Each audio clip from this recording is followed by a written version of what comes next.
वो तो पूरे भरोसे के साथ आ रहा है। अब भर्ती तो मैं कर ही नहीं सकता, आप सुने ना, तो बुरा तो मैं ही ठहरा, आप तो भले बनेंगे। तो ऐसी बेईमानी ये नहीं हुई कि मैं जानता तो ये हूं कि मैं सुखी को दुखी किसी को कर नहीं सकता, मार बचा सकता नहीं, और फिर भी मारने का भाव करते। वो कहता भाई साहब नहीं बचा पाए, नहीं मार पाए, लेकिन हम मारने का भाव करके मुफ्त में पाप क्यों बांधे? हम तो बचाने का भाव करके मुफ्त का पुण्य क्यों नहीं बांधे? इसको मुफ्त का पुण्य बांधना है। जब ये जानता है कि मैं बचा नहीं सकता और फिर भी बचाने का भाव करेगा, तो वो समझता मुझे मुफ्त का पुण्य, जो बचाने के भाव से पुण्य बनता है ये बात पक्की है, लेकिन बचा नहीं सकता ये बात भी पक्की है। तो अब ये मिथ्यात्व नामक बड़ा पाप है कि ये जो बंध नामक ये बड़ा पाप है। तो हमने तो बालबोध पाठमाला में लिखा है, पढ़ते हो ना, कि सबसे बड़ा पाप कौन है? कि मिथ्यात्व। तो हमने तो सुना था कि लोभ पाप का बाप है, कि हाँ लोभ पाप का बाप है और मिथ्यात्व तो दादा है पाप का। समझ में आया ना? तो ये जो हम ये विचार करना ही नहीं चाहते, दूसरों को मारना नहीं चाहिए, बचाना चाहिए, और दुखी नहीं करना चाहिए, सुखी करना चाहिए। ये कितना अच्छा उपदेश लगता है, लगता है ना, बहुत अच्छा है। लेकिन ये कोई सोचना नहीं चाहता है कि मैं मार सकता हूँ, बचा सकता हूँ, सुखी दुखी कर सकता हूँ कि नहीं कर सकता हूँ। कैसी गजब की बात है। और जैन धर्म में समय सार में कई ग्रंथों में, आपको मैं जितना खोलो वहाँ से निकाल के बता दूँ। वो सामायिक पाठ पढ़ते हो आप? कौन सा? सत्येषु मैत्री गुणेषु प्रमोदम क्लिष्टेषु जीवेषु कृपा परत्वम माध्यस्थ भावम विपरीत वृत्तौ सदा ममात्मा विदधातु देवा। उसमें भी लिखा है परेण दत्तम यदि लभ्यते स्फुटम स्वयं कृतम कर्म निरर्थकम तदा। क्या अर्थ है इसका? परेण दत्तम यदि लभ्यते स्फुटम, यदि सुख दुख और जीवन मरण दूसरा हमें दे सकता है तो स्वयं कृतम कर्म निरर्थकम तदा, तो हमारे द्वारा किए गए कर्म बेकार हो जाएंगे। मैंने जिंदगी भर पुण्य किया और आपने मुझे दुखी कर दिया, तो मेरा पुण्य तो बेकार चला गया ना। मैंने जिंदगी भर खोटे काम किए और आपने मुझे सुखी कर दिया, तो मेरा पाप भी बेकार चला गया। बोलो क्या होना चाहिए? न्याय क्या है? हैं? जो पाप करे वो पापी को दंड मिलना चाहिए ना, कि माफ कर देना चाहिए। माफ कर देने वाली बात तो बहुत अच्छी लगती है, लेकिन वस्तु का स्वरूप क्या है? हैं? वस्तु का स्वरूप, एक माखनलाल चतुर्वेदी नाम के बहुत हिंदी साहित्य में कवि हुए होंगे, नाम तो सुना है ना आपने, स्वतंत्रता संग्राम के सेनानी भी थे वो। उनने भगवान ईश्वर से लिखा है, हे ईश्वर तू क्या कर सकता है इंसाफ, अरे प्रार्थना की रिश्वत पर कर देता है माफ। तुझे रिश्वत खाना भी नहीं आती ढंग से। हे भगवान, क्या कह रहा? सुनना, मैं नहीं कह रहा हूँ, वो माखनलाल चतुर्वेदी कवि, स्वतंत्रता संग्राम का एक सेनानी, उसकी एक कविता आपको याद होगी, एक फूल की चाह है ना, एक फूल की चाह है, अरे मुझे फेंक देना माली तू उस जगह जहाँ मातृभूमि पर शीत कताने, जहाँ पर जावे वीर अनेक, है ना? किसी को याद है? नहीं है। ये कविता है ना ऐसी। ये फूल कहता है कि मैं नहीं चाहता हूँ कि मुझे तू तोड़ के ले जाए और देवता के चरणों में चढ़ा दे, मुझे नहीं चाहिए। मेरी एक कामना नहीं है, मेरी एक कामना भी नहीं है कि मैं गोरी भूरी महिला के बालों में जा कर के सजूं। ये कामना भी नहीं है। ऐसी बहुत कामनाएं बताई उसने, और अंत में कहा मेरी कामना तो ये है कि तू मुझे तोड़ के उस रास्ते पर फेंक देना जिस रास्ते से मातृभूमि की रक्षा के लिए सैनिक जा रहे हों। ऐसा वो कवि लिखता है, भगवान तू क्या कर सकता इंसाफ, अरे प्रार्थना की रिश्वत पर कर देता है माफ। बस सामने हमारा आएगा, मेरे को मारेगा, पीटेगा, जान से भी मार सकता है, फिर आपके मंदिर में आएगा, आपसे प्रार्थना करेगा और आप उसे माफ कर दो। बोलो न्याय है? वो जिसने अपराध किया है उसे सजा मिलनी चाहिए ना। युगल जी ने सिद्ध पूजन की जयमाला में लिखा है, क्या लिखा है? वो अपराधी है जो अपराधी का साथ देता है। वह भगवान भी अपराधी है, लिखा ना, शरण जो अपराधी को दे, अरे अपराधी वह भगवान। शरण जो अपराधी को दे, अरे अपराधी है वह भगवान। समझ में आए ना? तो ये नहीं कहना चाहिए ना, मेरे को यदि कोई सताएगा तो मैं भगवान तेरी अदालत में केस लेके नहीं आऊंगा, उस घूसखोर इंस्पेक्टर के पास जाऊंगा जो कम से कम 1000 रुपये लिए बिना उसे छोड़ेगा नहीं। समझ में आया ना? मेरे को उसने मारा पीटा तो मैं तेरे दरबार में नहीं आऊंगा शिकायत लेके, क्योंकि तू क्या करेगा? वो आएगा और वो माफी मांगेगा, हाथ पैर जोड़ेगा, तुम्हें बेटा माफ। मेरे को क्या मिला? लेकिन मैं इंस्पेक्टर के पास जाऊंगा तो वो चाहे केस चलाए चाहे ना चलाए, लेकिन घूस लेगा तो 1000 रुपये से कम नहीं लेगा। तू तो एक नारियल में बिक जाता है। अरे प्रार्थना की रिश्वत पर वह माफ कर देता है, अरे प्रार्थना की रिश्वत पर कर देता है माफ। सुनो, देखो गंभीरता से विचार करना। मैं परद्रव्य का कुछ भी भला बुरा नहीं कर सकता, मैं पर को मार जिला नहीं सकता, सुखी दुखी नहीं कर सकता। ये महान सत्य है जो अरहंत भगवान की दिव्य ध्वनि में आया है, और हम इसे नहीं मानकर और कहें कि हमने इसे बचाने का भाव किया है इसलिए हमें पुण्य मिलना चाहिए, हमने मारने का भाव किया है तो हमें पाप बनना चाहिए। तो क्या बनता तो ऐसा ही है, लेकिन उसकी कोई कीमत नहीं है, क्योंकि वो मिथ्यात्व, जो तेरी उल्टी मान्यता है कि मैं एक द्रव्य दूसरे द्रव्य का करता है, अनंत काल से संसार में तू उसके कारण है। ये आप जानते हैं? पुण्य करेंगे तो कहाँ जाएंगे? स्वर्ग में, ठीक है, और पाप करेंगे तो कहाँ जाएंगे? नरक त्रिंच में, ठीक है। अब मोक्ष कैसे जाएंगे और निगोद कैसे जाएंगे? इन दोनों का रास्ता भी तो जानना है। पुण्य करेंगे तो मनुष्य गति और देव गति मिलेगी, और पाप करेंगे तो त्रिंच गति और नरक गति मिलेगी, और धर्म वीतराग भाव करेंगे तो मोक्ष मिलेगा, और एक देव का द्रव्य को दूसरे देव को करता धरता मानेंगे तो निगोद मिलेगा। ये मिथ्यात्व नामक पाप निगोद का कारण है। कैसा बोलो, ऐसा करे तो मम्मी डांटेगी, एक चांटा मार देंगे पापा। एक चांटे से डरता है, मम्मी की डांट से डरता है, आनंद संसार से नहीं डरता है। समझ में ना? देखो, सर्वं सदैव नियतं भवति स्वकीय कर्मोदयान् मरण जीवित दुख सौख्यम अज्ञान में तदेहतु परा परस्य। ये अज्ञान है। क्या ज्ञान है? कि पर का भला बुरा करता है, जीवन मरण करता है, सुख दुख देता है। कुर्यात् पुराण मरण जीवित सौख्य दौख्यम। ये अज्ञान की पराकाष्ठा है, आचार्य कहते हैं। अब कितना इसकी सजा क्या होती है, क्या होनी चाहिए आपके हिसाब से?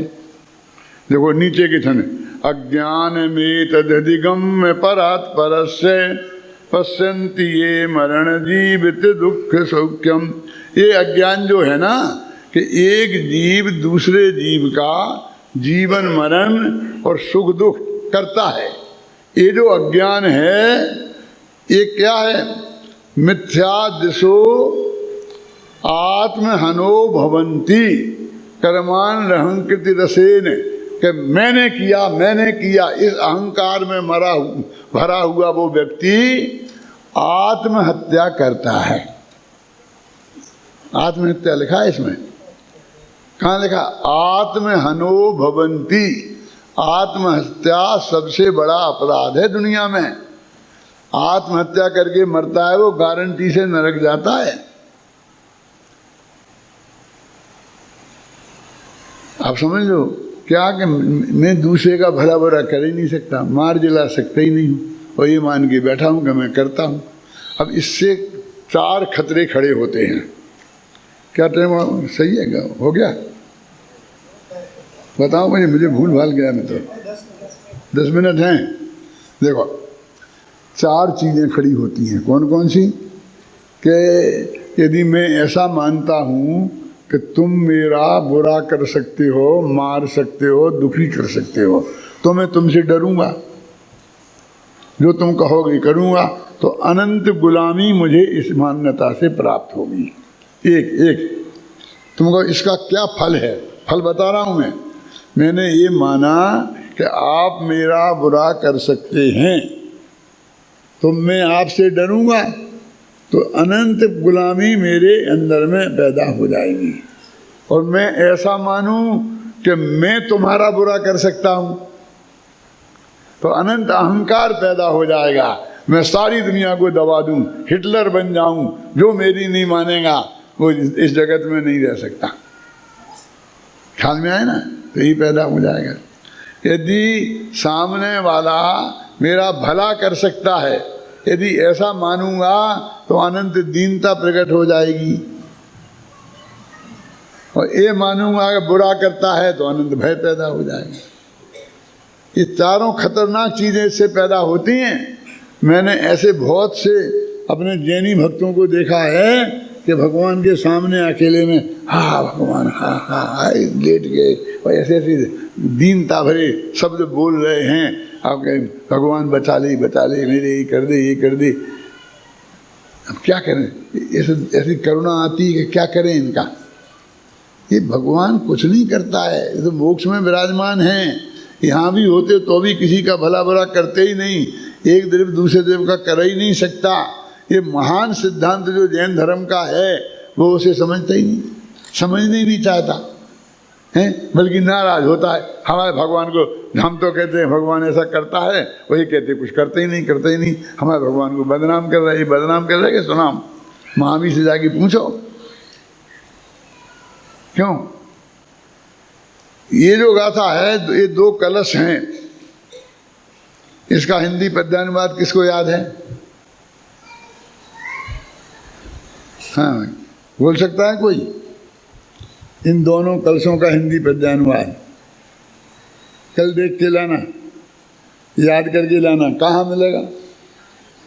समय सार कलश पद्यानुवाद में मिलेगा, समय सार में भी मिलेगा, और उसे पद्यानुवाद में समय सार कलश पद्यानुवाद में मिलेगा कि कोई किसी का जीवन मरण और सुख दुख ना ले सकता है ना दे सकता है। जो लोग ऐसा मानते हैं वे अहंकारी पुरुष आत्महत्या करने वाले हैं, आत्महत्या जैसा भयंकर काश करने वाले हैं। देखो टोडरमल जी ने क्या अर्थ लिखा ऊपर, सब जीवों के जीवन मरण सुख दुख अपने कर्म के निमित्त से होते हैं। वहाँ अन्य जीव के इन कार्यों का कर्ता हो, वही मिथ्याद्वसाय बंध का कारण है। वह मिथ्याद्वसाय माने मिथ्या मान्यता है, माने मिथ्यात्व है, और उससे कर्म बनता है। वहाँ अन्य जीवों को जिलाने अथवा सुखी करने का अध्यवसाय तो पुण्य बंध का कारण है, और मारने अथवा दुखी करने का अध्यवसाय पाप बंध का कारण है। इस प्रकार अहिंसावत सत्याधिक को पुण्य बंध के कारण है, और हिंसावत असत्याधिक पाप बंध के कारण है। ये सर्व मिथ्याध्यवसाय हैं। चाहे बचाने का भाव हो और चाहे मारने का भाव हो, वे त्याज्य हैं। इसलिए हिंसादिवत अहिंसादिक को भी बंध का कारण जानकर हे ही जानना। अहिंसा सत्य अचौरी को हिंसादिक के समान ही हे जानना। देखो मैं प्रश्न कर रहा हूँ और कोई मेरे से प्रश्न करे और मैं उत्तर देने वाला ही था कि बीच में कोई दूसरा आदमी उत्तर देने लगे कि मैं उत्तर दे रहा हूँ, मैं समझा रहा हूँ और मान लो उसकी समझ में नहीं आ रहा तो वो समझाने लग जाए। क्या हुआ उसका मतलब? मुझे बहुत खुशी होगी कि इसने मेरा सहयोग कर लिया, मुझे आज बचा लिया।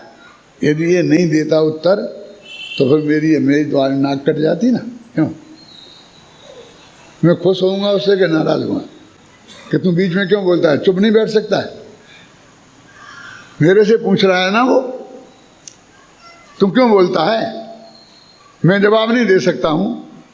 तेरे बोलने का अर्थ ये है कि मैं जवाब नहीं दे सकता। मान अज्ञान तो मेरा वैसे ही सिद्ध हो गया। जिसे तुम सहयोग मान रहे वो सहयोग नहीं है। नहीं मैं बचा लूंगा भगवान महावीर बचा लेंगे। महावीर से यदि ऐसा होंगे तो महावीर खुश होंगे कि नाराज कि ठोके जा रहा मेरे नाम पर कि बचा लेंगे। मैं तो कहता हूँ कि मैं कभी बचा ही नहीं सकता। कोई जैन तीर्थंकर कोई किसी को बचाते ही नहीं है। मैं तो दिव्य ध्वनि में ये कहा था, अब मेरे ही सामने मेरी किताब लेकर और मेरा बैठकर मेरी गद्दी पे बैठ के ठोक रहा है। बोलो क्या होगा कि मैं जो बात बताऊं और वो कहे कि नहीं मैं समझाता हूं और उससे उल्टी बोले, क्या समझाए, मैं जो समझाना चाहता हूं वो उससे उल्टा समझाए, खुश होऊंगा कि नाराज? कि भाई मैं तो ये कह रहा हूं कि कोई भगवान की बात तो बहुत दूर, वे तो बीतरागी हैं, वे तो किसी का कुछ करते ही नहीं हैं, लेकिन साधारण आदमी भी किसी का कोई कुछ भला बुरा कर ही नहीं सकता। ये महासिद्धांत समझा रहा हूँ। कोई बात नहीं, घबराना नहीं आप लोग। पंडित जी तो ऐसा कहते ही हैं, वो एक निश्चय होता है ना, उससे कहते हैं, लेकिन आप भगवान महावीर तुम्हारा भला करेंगे। तुम तो भगवान की पूजा करो, भक्ति करो, दो तुम दानमान दो खूब अच्छी तरह से हमारी संस्था को, भगवान तुम्हारा जरूर भला करेंगे। ये क्या कह रहा है कि मैं आपने जो समझाया वो समझा रहा हूँ, वो समझा रहा है कि उसकी काट कर रहा है? बोलो, यदि आप सच्चा हृदय पे हाथ रख के विचार करो, समय सार पढ़ो और शास्त्र पढ़ो और उसमें यदि ये लिखा हो कि भगवान ये कहते हैं कि एक द्रव्य दूसरे द्रव्य का करता धरता नहीं है, कोई किसी को मार जिला नहीं सकता है ना, ये कहते हों और तुम्हारी समझ में आ जाए, फिर आदमी उन्हीं की गद्दी पे बैठ के ये बताए कि नहीं जरूर करेंगे भगवान, वे तो बचा ही लेंगे, तुम घबराओ मत, तो बोलो वो भगवान का विरोधी है कि भगत? विचार करो गंभीरता से। शास्त्र तो आपके पास हैं, मैं कोई नई बात तो लाया नहीं। ये मोक्ष मार्ग प्रकाशक भी आपके यहाँ से उठाया है, समय सार भी आपके यहाँ से है। मैं तो निकाल के बता रहा हूँ, क्योंकि जिंदगी भर मैंने इसकी गहराई में गया हूँ, है ना। क्या आप देखते तो हो ही नहीं। अरे जिंदगी भर देखा है, अब क्या देखें? क्यों? कल ये देखने लायक आंखें नहीं रही तो किसके भरोसे रहेंगे? हैं? क्यों? कौन समझाएगा? अंदर से समझ लिया, अंदर बैठ लिया है सब बहुत गहराई से, गंभीरता से। और आपके जो बोलते हैं ना ये छंद थोड़े बहुत, वो तो सिर्फ इसलिए बोलते हैं कि तुम्हें भरोसा हो जाए। हम पे नहीं है, लेकिन आचार्यों पे तो है, शास्त्रों पे तो है, जनवाणी पे तो है, इसलिए बोलते हैं। क्या जरूरत है? इतनी बात पक्की है क्या कि मारने के भाव से पाप बंद होता है, बचाने के भाव से पुण्य बंद होता है। गहराई में जाओ तो ना मार सकते हैं ना बचा सकते हैं। इसलिए ये दोनों बातें एक सी झूठी हैं। क्या ख्याल में है ना? और फिर कोई ये कहे कि भले ही हमारे मारने के भाव से वो मरता नहीं और बचाने के भाव से वो बचता नहीं, तो मुफ्त में बचाने का भाव करने में क्या नुकसान है? तो ये मुफ्तिया हो गया, समझिए ना। वो वस्तु के स्वरूप को नहीं समझना चाहता है, उसे तो जबरदस्ती कैसे ही पुण्य चाहिए। लेकिन पुण्य पाप का हिसाब भी एक आध दिन में आपको बताऊंगा, फिर आप पुण्य को चाहना छोड़ देंगे कि कैसे बनता है, क्या प्रक्रिया है, क्या होती है, कैसे उदय में आता है, कैसे फल मिलता है। ये सब बात जो समझाऊंगा ना तो सब ख्याल में आ जाएगा कि क्या है स्थिति वास्तव में। मोक्ष मार्ग प्रकाशक में 7वें अध्याय में व्यवहाराभासी के प्रकरण में आश्रव तत्व संबंधी भूल की चर्चा चल रही थी, जिसमें उन्होंने ये कहा था कि देखो आश्रव भाव 2 प्रकार के होते हैं, एक शुद्ध भाव और एक अशुद्ध भाव। अब अशुद्ध भाव के 2 भेद हैं, एक शुभ भाव और एक अशुभ भाव। तो जो आसव के भेद शुद्ध और अशुद्ध थे ना, तो शुद्ध भाव तो मुक्ति के कारण और अशुद्ध भाव संसार के कारण, सीधा सच्चा हिसाब था। अब अशुद्ध के 2 भेद हुए, शुभ और अशुभ, तो दोनों ही संसार के ही कारण है ना। तो संसार में जिन्हें शुभ गति माना जाता है वो शुभ भाव से बनती हैं, और जिन्हें अशुभ माना जाता है वे अशुभ भाव से बनती हैं। ये सीधा सच्चा हिसाब है, लेकिन दोनों बंधते हैं, छूटते नहीं। तो वो अशुद्ध भावों में से जो अशुभ भाव हैं उनके मामले में तो एक तरह से ठीक समझता है, क्या कि उन्हें छोड़ने योग्य मानता है। और शुभ भावों को वो भी छोड़ने योग्य हैं, उनको वो ग्रहण करने योग्य उपाधि मानता है। ये उसकी मूलता भूल है। अपना एक भजन आता है, परिणति सब जीवन की 3 भांत बरनी। सब जीवों की परिणति 3 प्रकार से कही गई है। एक पाप, एक पुण्य, एक राग हरणी। परिणति सब जीवन की 3 भांत बरनी। तो एक पुण्य रूप है और एक पाप रूप है। ये दोनों परिणतियाँ राग रूप हैं। और एक तीसरी वो राग हरणी परिणति है, जो राग को दूर करने वाली है, उसे नहीं पहचानता है।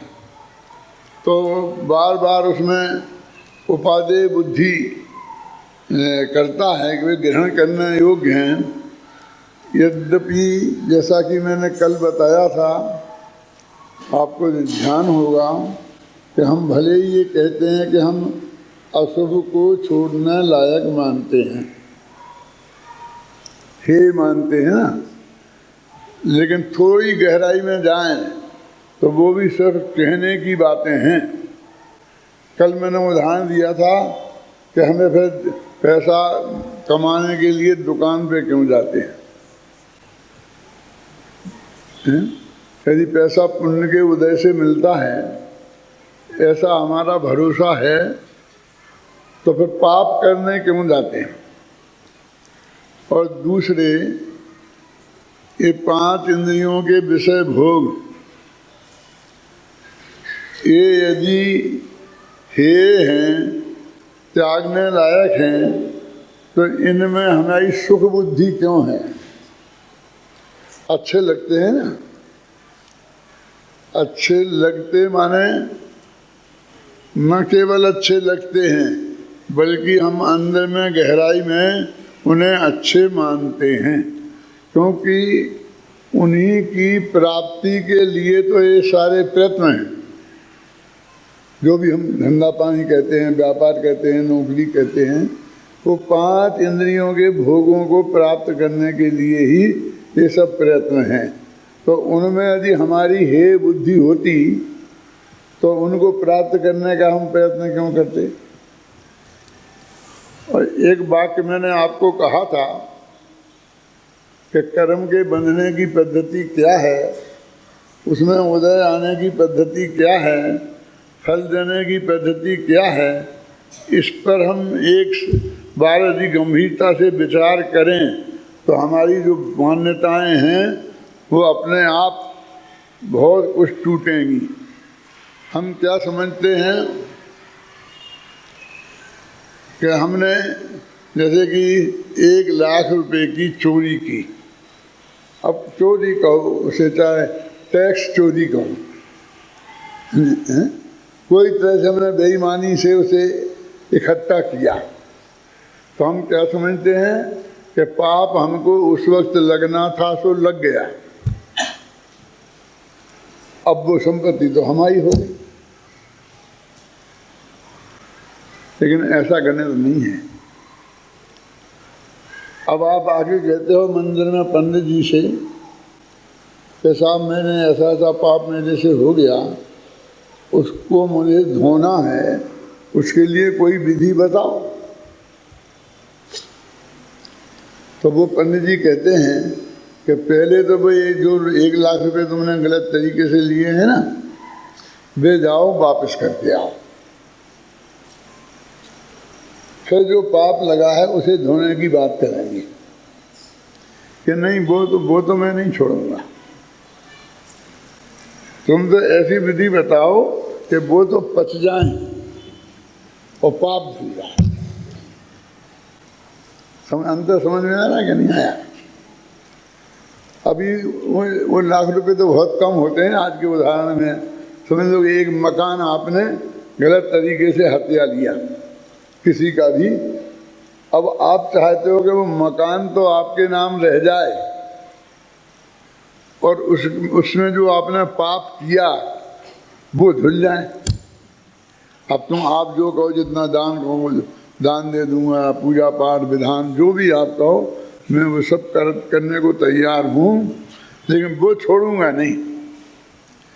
और उसकी शर्त क्या है कि वो नहीं छोड़ेगा तो सिर्फ पाप उस समय लगा था तूने क्या का प्राप्त हुआ था तब नहीं, निरंतर लग रहा है। सोचा कभी? वो तेरे पास है ना चोरी का माल, वो वैसे ही नहीं है। तुम होटल के कमरे में ठहर गए तो पहले दिन का तुमने किराया चुका दिया, अब दूसरे दिन रहोगे तो उसका किराया देना पड़ेगा कि नहीं देना पड़ेगा। वो संपत्ति आपकी बनी रहे उसके लिए निरंतर पुण्य खर्च होगा। ऐसा नहीं कि अब वो मुफ्त में तुम्हारी बनी हुई है। अब निरंतर खर्च होगा, समझना। अब तुमने 10 बंगले बनवा लिए, एक में 10-10 बेडरूम हैं, 10 गाड़ियाँ खरीद ली, 10 ड्राइवर हैं, सब बहुत सुख सुविधा हैं। उपयोग तो एक का करोगे ना कि 10 में एक साथ बैठोगे, कि 10 कमरों में एक साथ रहोगे। घर में अब 2 आदमी रह गए मुश्किल से, मियाँ बीवी बस। विद्या वाचस्पति वाणी भूषण जैन रत्न डॉक्टर हुकमचंद भारिल्ले जी द्वारा रचित जैन साहित्य पढ़िए और जानिए। जैन तत्व दर्शन 8 भाषाओं में जैन धर्म के गूढ़ रहस्यों की सरल एवं रोचक भाषा में प्रस्तुति।